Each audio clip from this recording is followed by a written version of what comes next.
우리 옆에 분들에게 주님의 이름으로 사랑합니다. 함께 하겠습니다. 예, 한 번 더 할까요? 우리 밝은 웃는 얼굴로 한 번 더 할까요? 주님의 이름으로 사랑합니다. 한 번 더 하게. 예, 방긋 웃어주셔서 감사합니다. 예. 오늘 설교는 방긋 웃음과 관련이 있습니다.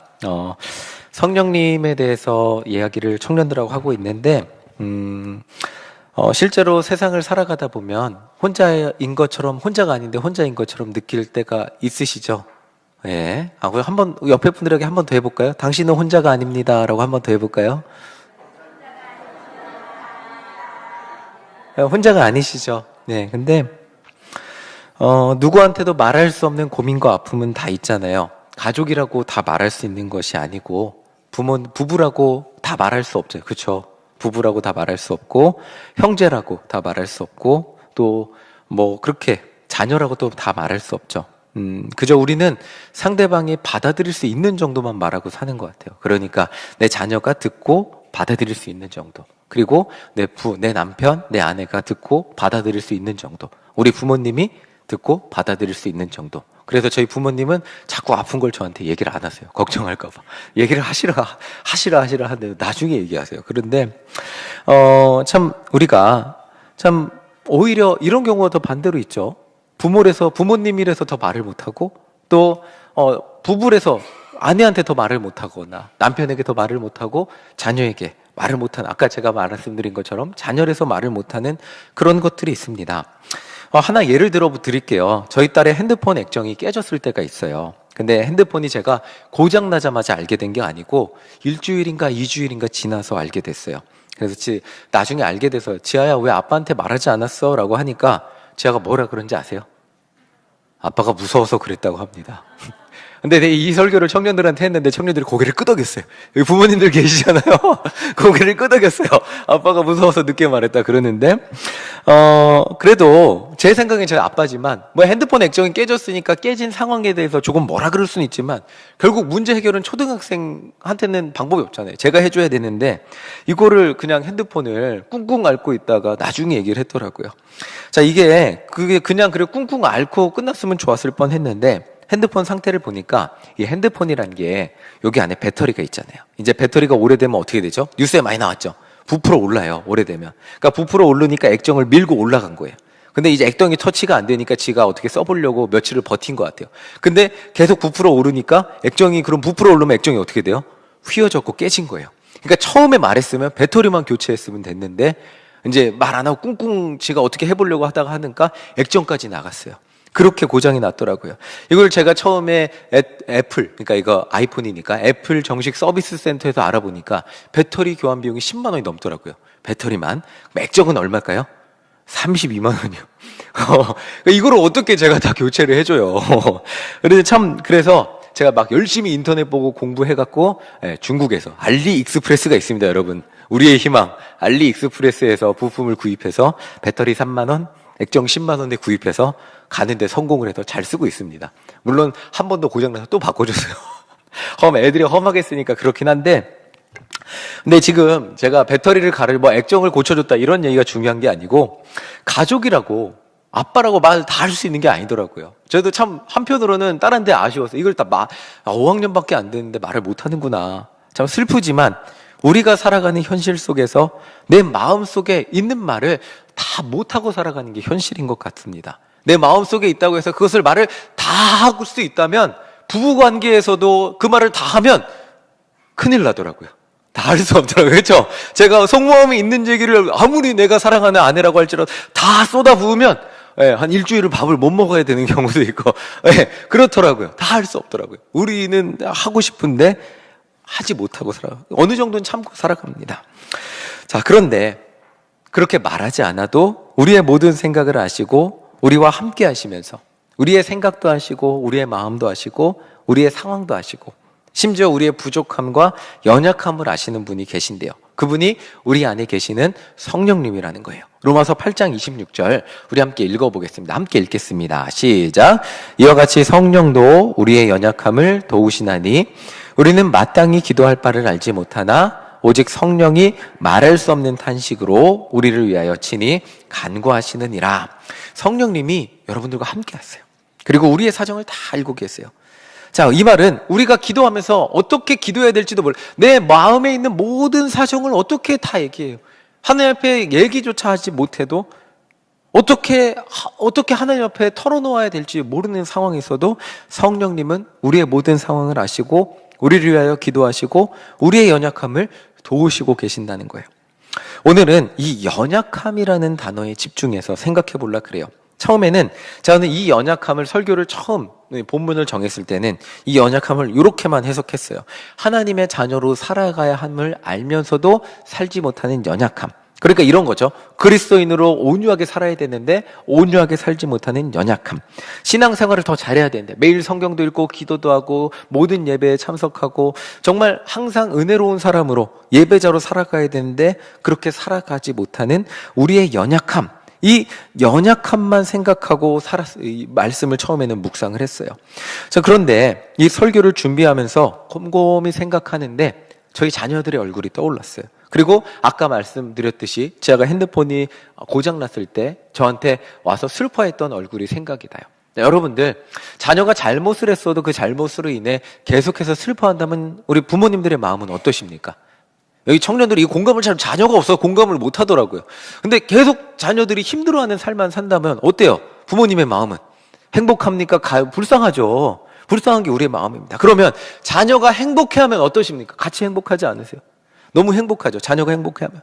자, 이 사진 한번 보여드릴게요. 그 다음 사진 한번 보여주세요. 자, 윤성이가 어린이집 가서 웃은 사진인데 환하게 웃고 있죠. 요 사진 하나로 저 어린이집에서의 생활이 저는 어떤지 몰라요. 어린이집에서 뭐 하고 있는지 무심한 아빠라서 뭐 어떻게 하루 종일 지냈는지도 모르는데 요 사진 하나로 윤성이가 어린이집에 있는 것을 행복해하는구나 라고 생각해 볼 수 있어요. 이 아이가 이서 막 환하게 웃는 모습을 보면서 저도 행복해졌어요. 부모는 자녀가 웃는 모습을 보면 어떠세요? 여러분들이 자녀가 웃는 모습을 보면 너무 행복합니다. 부모는 자녀가 힘들어하는 모습을 보면 마음이 너무 안타깝습니다.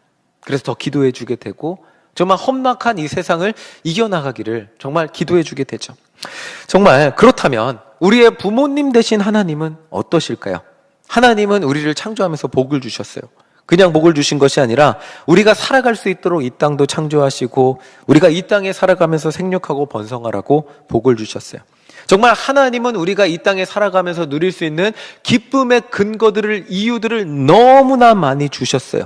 정말 그러면서 기쁨을 누리고 하나님 감사해요, 하나님 사랑해요, 살아갈 수 있도록 창조해 주셨어요. 그래서 하나님은 우리의 그 기쁨과 감사를 바라보시며 보시기에 좋았더라 하시면서 이 세상을 만드셨어요. 자, 우리 한번 저를 따라해 보겠습니다. 저를 한번 따라해 주세요. 하나님, 감사합니다. 하나님, 한 번 더 따라해 주세요. 하나님, 사랑합니다. 하나님, 이것으로 우리의 기쁨과 감사를 보시면서 하나님 기뻐하신다는 거예요. 근데 제가 아까 설교하는데 청년들 얼굴을 보니까 청년들 얼굴이 아무도 기뻐하는 사람이 없어요. 그냥 다 무표정이에요. 하나님 앞에 예배드리는 우리의 얼굴이 기쁨과 감사가 돼야 되는데 그렇지 못한 얼굴들이 너무나 많이 있어요. 하나님, 정말 하나님이 우리를 보면서 기뻐하시는 기쁨의 근거는 정말 지난번 제가 수요에 설교한 것처럼 마르다처럼 막 분주하게 열심히 일해서 그게 아니고 그냥 주위에 발치에 앉아서 말씀을 들으면서 그냥 하나님과 함께 한다는 그 기쁨이 하나님 감사합니다. 하나님 오늘도 나에게 일용할 양식을 주시고 하나님 오늘도 나에게 이런 기쁨의 이유들을 주셔서 감사합니다. 이 예배 자리에 나오게 하심에 감사합니다. 이것만으로, 이런 우리의 고백만으로 하나님은 기뻐하신다는 거예요. 그런데 여러분들 그런 기쁨 다 있으시죠? 네, 한번 고개를 끄덕여 주세요. 자, 그런 기쁨 있으시죠? 네, 웃으면서 끄덕여 주시면 돼요. 그런데 우리는 그렇게 기뻐할 수 없는 이유들이 있어요. 그 다음 그림 보여주세요. 예, 이런 겁니다. 이런 거. 예, 보시면 교회 와서도 우리를 짓누르는 무거운 짐들이 있어요. 이게 인터넷 찾은 거다. 업무, 승진, 결혼, 누구나 있죠. 이거 뭐 육아, 뭐 엄청난, 여기 앉아서도 하나님 말씀을 들으면서도 우리는 여기 이 무거운 짐에 눌려갖고 이 무거운 짐, 그쵸, 연령에 상관없이 이 무거운 짐들은 우리를 짓누르고 있습니다. 자녀 걱정, 뭐 건강, 수없이 많은 걱정과 염려들. 정말 우리는 이 땅을 살아가면서 기뻐하지 못하고 평안을 누리지 못하고 심지어 하나님 앞에 와서도 이 무거운 짐만 생각하면서 말씀이 내 귀에 들어오지 않고 튕겨나가는 경험을 하게 됩니다. 행복하기만 살기에는 인생의 무게가 절대로 가볍지 않죠. 우리 삶에 찾아오는 수많은 부담감과 고민들, 걱정과 염려들이 우리의 마음을 붙잡고 놓아주지 않고 기쁨을 잃어버리게 하고 하나님의 말씀을 듣지 못하게 만듭니다. 목사로 살아가면서 가장 큰 위기의 시간은 문제가 많은 시간이에요. 일이 힘들 때가 아니에요. 웃음을 잃어버릴 때 목사의 삶에서 가장 큰 위기가 찾아옵니다. 저의 사역의 대부분의 모든 부분의 위기가 작은 일에 자꾸 화가 나고 자꾸 웃음을 잃어버리고 자꾸 여유를 잃어버릴 때 성도님들이 제 얼굴을 보면서 목사님 무슨 일이 있어요? 오늘 피곤해 보이네요? 그게 큰 일이 아니에요.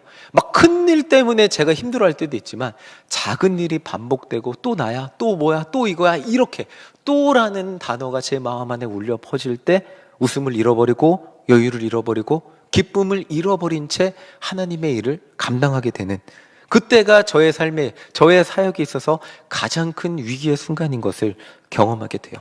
아무리 힘들어도 웃음을 잃어버리지 않고 하나님을 믿고 의지하면 그 힘든 일은 금세 지나가더라고요. 이겨낼 수 있는 힘도 얻고 그렇게 금세 지나가는데 정말 별것도 아닌 일 같았는데 넘어지게 되는 경우들이 있어요. 쉽게 흥분하게 되고 쉽게 짜증내게 되고 쉽게 불평하게 되는 경우들이 있어요. 그런 경우는 작은 문제가 큰 문제가 되는 경험을 하게 됩니다.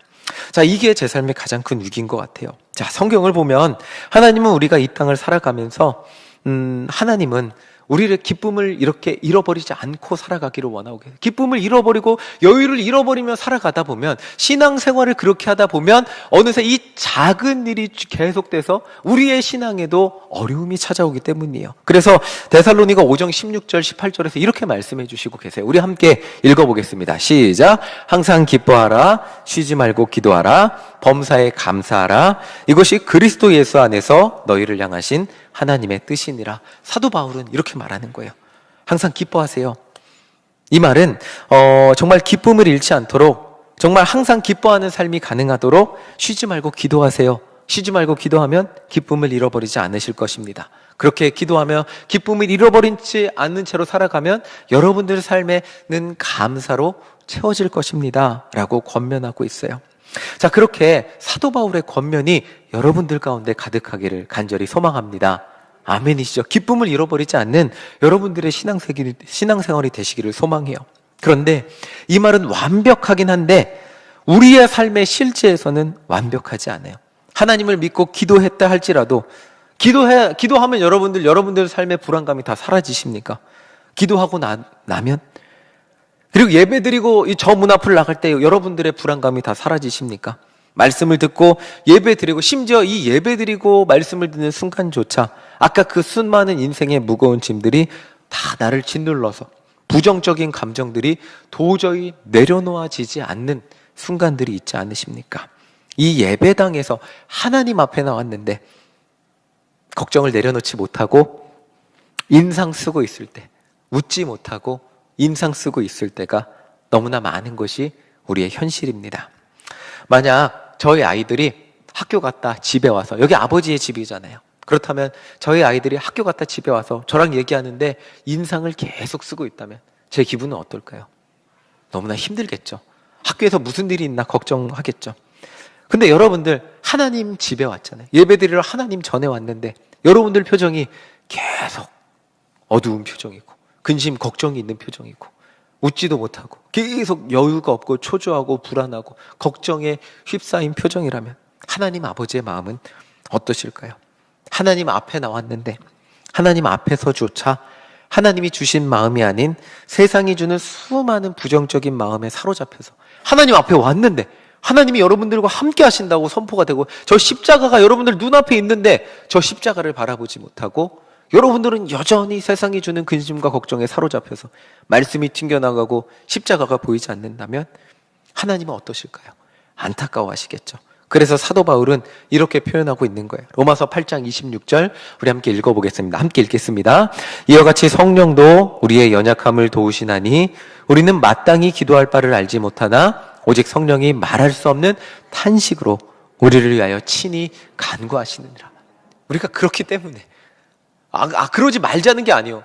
근심이 그냥 사라지면 얼마나 좋아요. 예배당에 나왔다고 저 문이 무슨 초능력이 있었고 문 앞에 딱 들어오는 순간 그냥 예전에 뭐 살균되는 문처럼 딱 들어오는 순간 근심 걱정 마귀가 다 떠내려가고 여기는 딱 청정지대가 되면 얼마나 좋아요. 근데 그렇게 안 되잖아요. 여기 앉아도 세상의 근심 걱정으로부터 자유로워지지 않는 여러분들을 위하여 말할 수 없는 탄식으로 기도하는 분이 계신다는 거예요. 그분이 누구예요?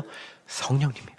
성령님이 우리 안에 함께 하셔서 어떻게 기도해야 될 바를 알지 못하나 말할 수 없는 탄식으로 우리를 위하여 기도하고 계시는 분이 성령님이라는 거예요. 자, 우리는 그렇게 하나님 앞에 나올 때 웃음을 그 말할 수 없는 탄식을 가지고 이겨나갈 수 있는 힘을 얻습니다. 우리 27절을 한번 읽어볼게요. 27절 함께 읽어보겠습니다. 시작.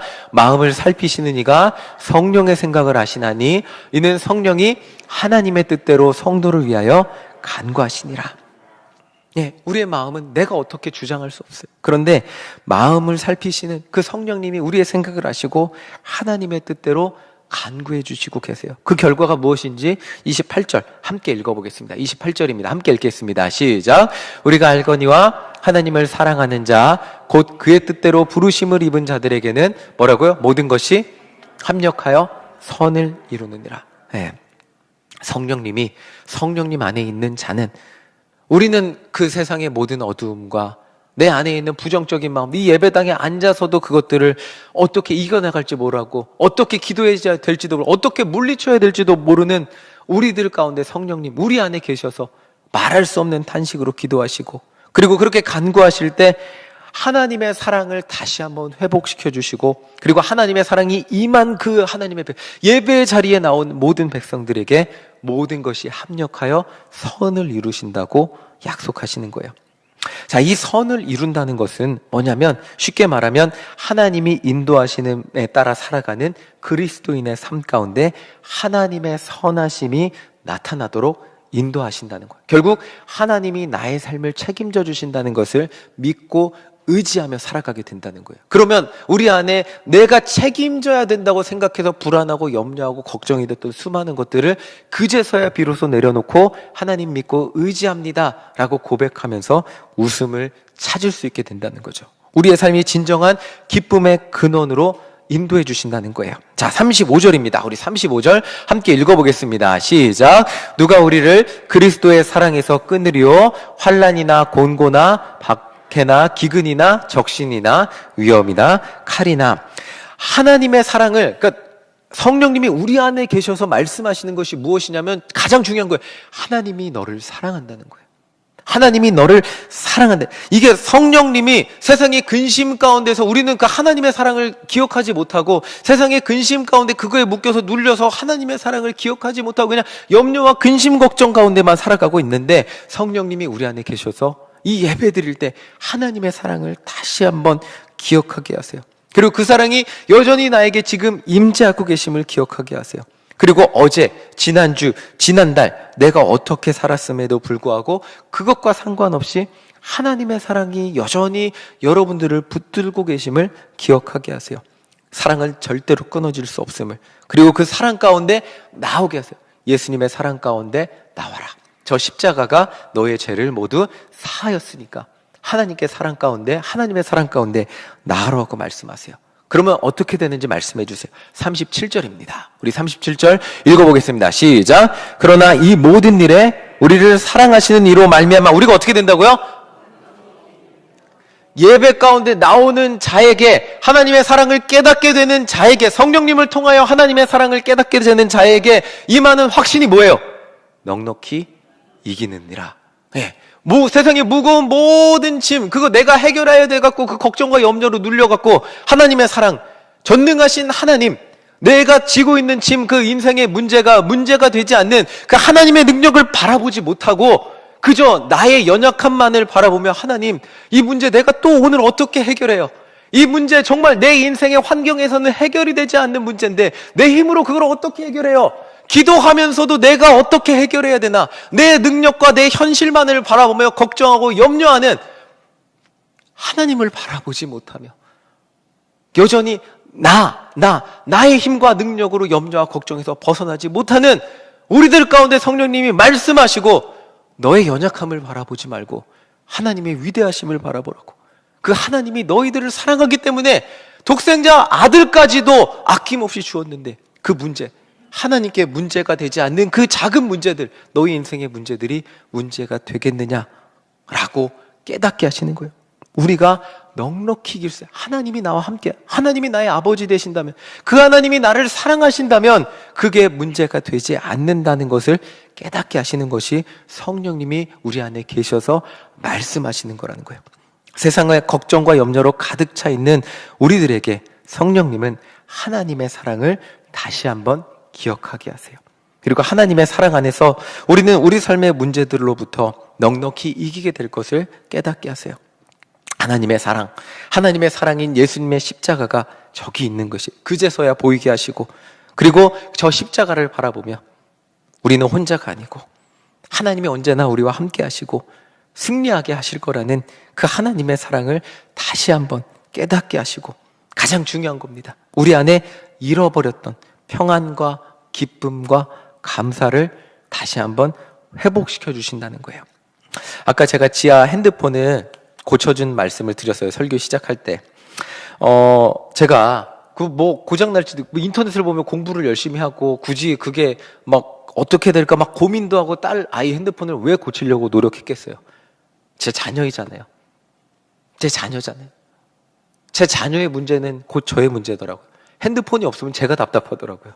네. 그리고 핸드폰이 없음으로 인해서 자녀가 슬퍼하는 그 모습을 제가 힘들더라고요. 제가 이렇게 공부하고 고친 이유는 아빠로서 자녀를 사랑하기 때문이죠. 그렇다면 하나님 여러분들 사랑하십니다. 그 사랑을 확신하십니까? 근데 하나님이 여러분들을 우리 아버지 되신 하나님이 우리를 사랑하신다고 하는데 여전히 하나님 앞에 나와 세상의 염려로부터 자유하지 못하고 인상 쓰고 있고 예배 드리는데 여전히 세상의 염려로부터 불안해하고 말씀을 들으면서도 그 말씀이 나의 삶에 적용이 되지 않는 말씀같이 여겨지는 그런 정말 웃음을 잃어버린 여러분들 가운데 성령님이 이 시간 오셔서 우리 안에 함께 하신다는 거예요. 그리고 우리 안에 기쁨을 회복하시도록 하나님이 너를 사랑해, 하나님이 너를 사랑한다고 반복해서 말씀하고 계신 거예요. 오늘 지금 한번 옆에 분들에게 한번 해보겠습니다. 하나님이 당신을 사랑하십니다 라고 한번 해보겠습니다. 아멘. 이 예배 시간 우리 안에 계신 성령님의 음성이, 이 음성이 들려지는 우리 모두가 되시기를 간절히 소망합니다. 오늘 하나님 앞에서 미소와 평안과, 하나님 앞에 나왔음에도 불구하고 미소와 평안과 감사를 잃어버린 여러분들 가운데 그 여러분들을 위해서 여러분들과 함께 하시는 성령님이 말할 수 없는 탄식으로 기도하고 계십니다. 그 성령님의 음성이 들려지는 우리 모두가 되시기를 간절히 소망합니다. 그리고 그 성령님의 음성이 들려 하나님이 나를 얼마나 사랑하시는지 일주일간 세상을 살아가면서 느끼지 못했던 그 하나님의 사랑이 우리 마음 가운데 느껴지는 우리 모두가 되시기를 간절히 소망합니다. 우리의 모든 문제를 하나님께 맡기고 내려놓고 감사와 웃음과 기쁨을 회복할 때 우리 안에 하나님의 은혜가 넘쳐나게 될 것입니다. 설교 시작할 때 제가 이렇게 말씀드렸어요. 목사의 삶의 최대 위기는 뭐라 그랬죠? 웃음을 잃어버릴 때라고 말씀을 드렸죠. 우리가 일주일간 일주일 만에 교회 오시는 분들도 있고 수요일 날 금요일 오시고 주 새벽 예배 오시는 분들도 있는데 우리가 주님 앞에 나와서 마음껏 웃는 여러분들이 되기를 간절히 소망합니다. 사람은 웃을 때 가장 예쁘잖아요. 그러시죠? 아무리 예쁜 배우도 찡그리면 너무 안 예쁘더라고요. 하나님 앞에서 마음껏 웃고 그 하나님의 웃음으로 하나님의 사랑을, 얼굴로 하나님의 사랑을 표현하는 것은 저는 웃음이라고 믿고 있어요. 그 미소를 다른 사람들에게 지을 때 하나님의 사랑이 표현될 줄 믿습니다. 아멘이시죠? 그럼 한번 옆에 분들에게 웃어주시기 바랍니다. 자, 주님의 이름으로 사랑합니다. 한번 하겠습니다. 주님의 이름으로 사랑합니다. 그 웃음을 주일날 교회 와서 무엇을 회복하기를 원하십니까? 주일날 하나님 앞에 나와서 무엇을 회복하기를 원하십니까? 잃어버렸던, 일주일간 살아가면서 잃어버렸던 그 어린아이 같은 웃음을 회복하는 주님의 자녀가 되시기를 간절히 소망합니다. 아멘이시죠? 우리 28절 마지막으로 읽고 말씀을 마치도록 하겠습니다. 우리 28절 함께 읽겠습니다. 시작. 우리가 알거니와 하나님을 사랑하는 자 곧 그의 뜻대로 부르심을 입은 자들에게는 모든 것이 합력하여 선을 이루느니라. 아멘. 하나님의 선이 여러분 가운데 이루어지실 줄 믿습니다. 나의 인생 하나님이 붙들고 계심을 믿으며 여유를 찾고 이 주님 앞에 나와 마음껏 웃고 세상에서 정말 누리지 못했던 그 평안과 기쁨을 누리며 마음껏 웃고 집에 돌아가 예수 그리스도를 여러분들의 얼굴로, 평온한 얼굴로, 기쁨이 넘치는 얼굴로, 웃음이 넘치는 얼굴로, 세상 가운데 그 얼굴로 예수님을 전하는 우리 모두가 되시기를 간절히 소망합니다. 아멘. 함께 찬양하겠습니다. 우리 함께 찬양하겠습니다. 내 손을 주께 높이 듭니다. 예, 함께 찬양하겠습니다. 제가 한마디를 놓쳤네요. 아까 제가 청년부 예배 끝나고 막 뛰어왔잖아요. 기도할 때 뛰어왔는데, 그리고 타이밍도 놓쳐서 여기 막 찬양대 찬양할 때 여기 설교하려고 왔는데, 찬양대 찬양을 들으면서 제 마음이 참 평안해지더라고요. 오늘 찬양대 헌신 예배인데 찬양을 통해서 정말 제 마음이 많이 바쁜 가운데 위로가 되는 것을 느꼈습니다. 찬양을 통해 많은 분들에게 하나님의 사랑과 위로를 전하는 찬양대 되시기를 간절히 소망합니다. 아멘.